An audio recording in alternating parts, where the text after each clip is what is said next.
Hi, and welcome to another video for Friday the 13th, the game. Today I will be comparing the new version of the offline bots with that of the old to demonstrate the improvements made to the AI since the update. This will be shown as a walkthrough, and I will be alternating viewpoints from one version to the other over the duration of a single match. The location will be the same for both, as will the JSON, but the counselors will vary based on random AI selection. I will have the same number of opposition to face, and the difficulty setting will be on hard. Hopefully, this will demonstrate a comparable insight into the improvements made to the game. Right, let's get started. Okay, welcome to Pinehurst. It's now 1989, and Roy is eager to show off his new choice of weapon and new attire. So let's head over to our shack, listen to Mother, and get vengeance for the death of our dear son, Joey, on all who trespass near the youth center. We'll start with the new version of Roy since the update.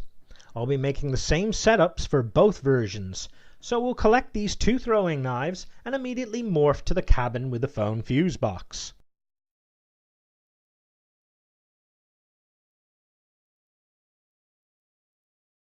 I like to place two traps in front of the phone fuse box, as it pretty much ensures that both will have to be disarmed in order to put the phone back into operation. This should thus prevent the AI, both old and new, from ever calling the police.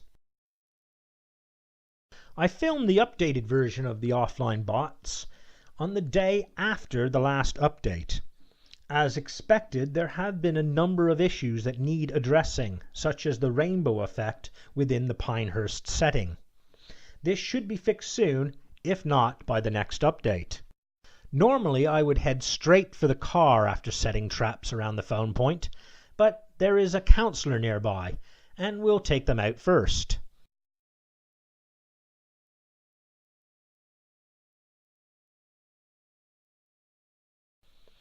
They are back in the house.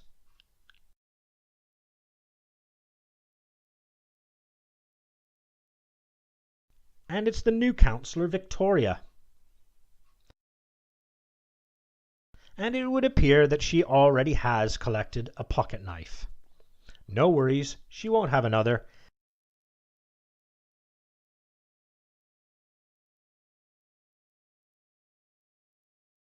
And that is the end of her part in the game.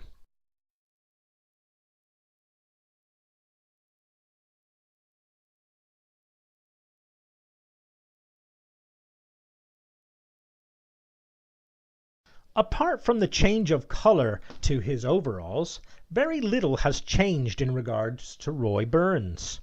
He still comes with the same number of throwing knives and the same number of traps. One thing that has become a welcome addition to the game since the update is the weapon swapping.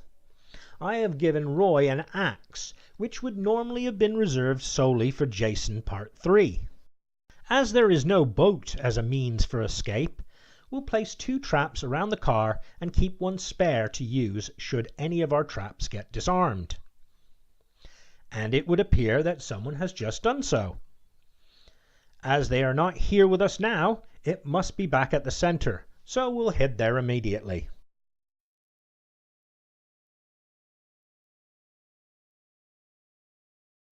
Our troublesome counselor is Deborah, and she is injured as a result of stepping into our trap. With no medi-spray or knife at hand, she's as good as dead. Good night, Debbie. Okay, on to our next victim. The first victim of the last ever filmed match with the old AI is also Deborah. I recorded this footage the day before the update, and thus Roy wears blue overalls and can only be equipped with the shears. With Debbie dispatched, we'll concentrate on hunting her friends.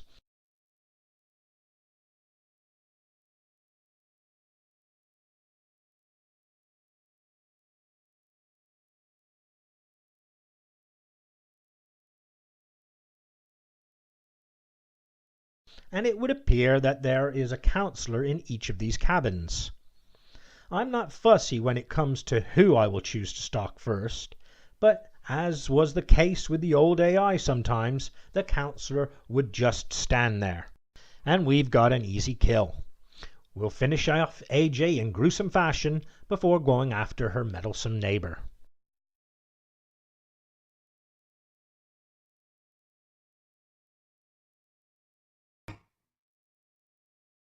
Back with Green Roy, and Chad is coming out the window. We've got a hold of him, and with no pocket knife to deter us, we'll put an axe in his skull. I've got to say that it is very satisfying to be able to use a different weapon for my choice of serial killer.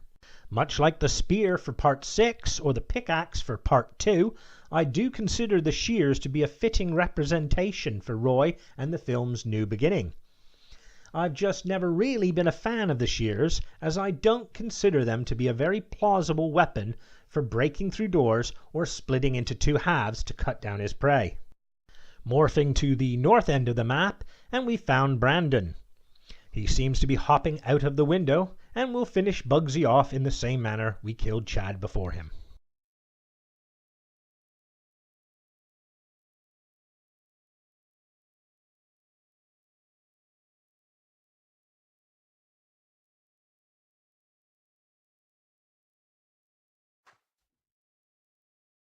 Well, it's Brandon again, and it would seem that climbing out of a window to meet your killer was a common occurrence.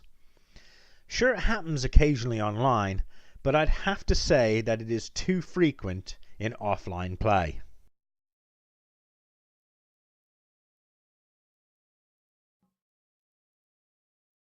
Another problem with the AI is this all too regular standing in one place and submitting to your own impending death.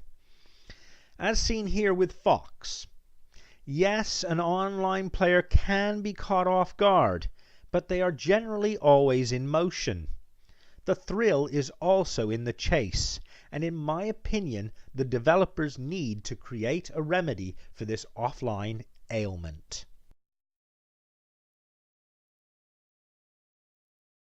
Across the river now, and who do we have hiding in the bushes? It's Vanessa, and she has a pocket knife.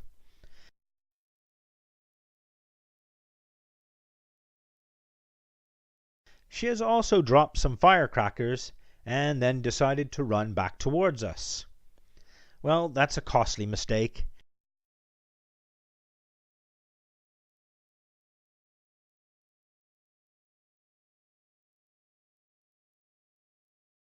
And we'll send her body into the stratosphere.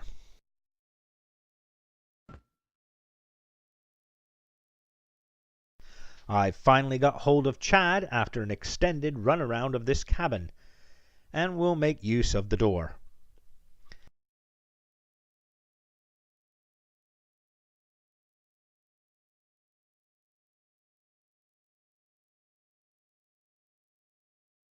We'll collect the throwing knife, and then make our way towards the nearest of our noisy intruders.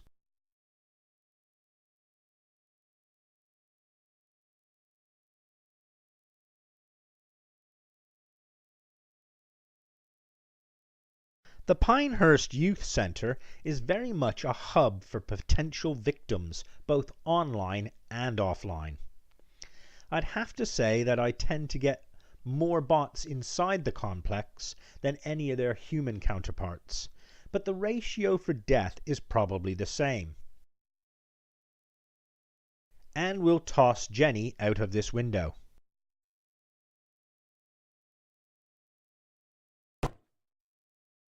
Didn't quite get to Jenny in time to drown her, so we'll chop her on the beach instead.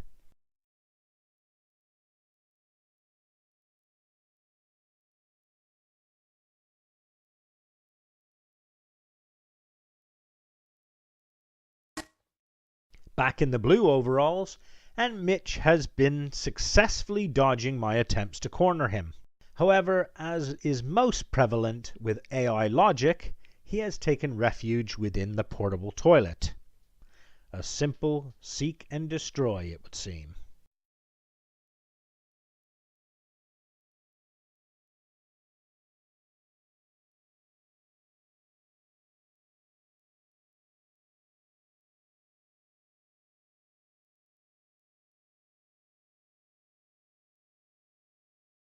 2 counselors left, and we found Eric. He won't get far. And with no knife, it's an assured kill.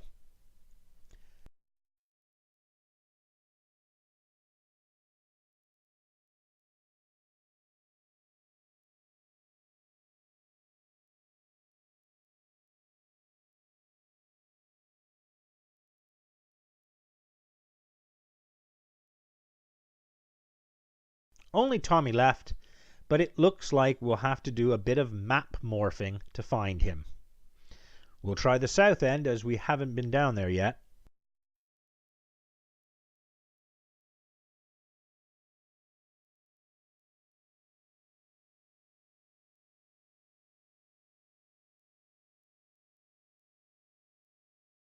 It won't make much of a difference, but I'll destroy this electrical box. It may help to flush him out. Nope. We'll wait for our morph ability to recharge, and then go to the opposite end of the map.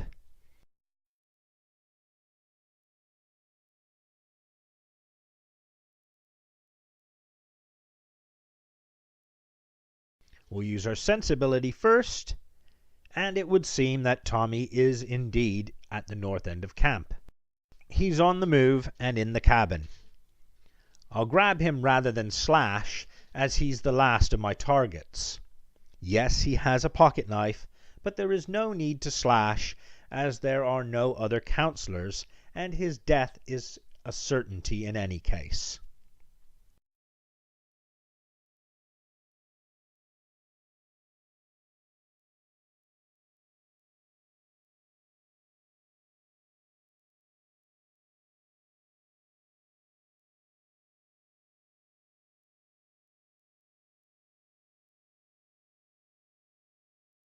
There we go. 8 out of 8.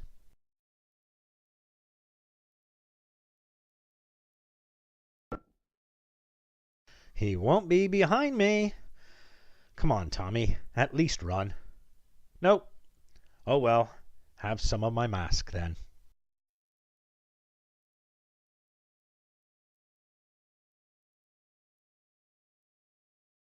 Well, apart from the extra pocket knife and Deborah's attempt to disarm a trap, I didn't see a whole lot of difference to the new AI in comparison to the old.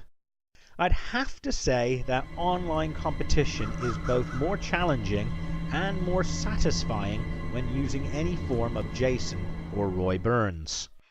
Well, there you have it. I hope you found this video to be both entertaining and informative. Let me know in the comments section if there was anything I didn't detail or cover. In the meantime, check out my channel for more Friday the 13th The Game content. Until then, take care and have a good day.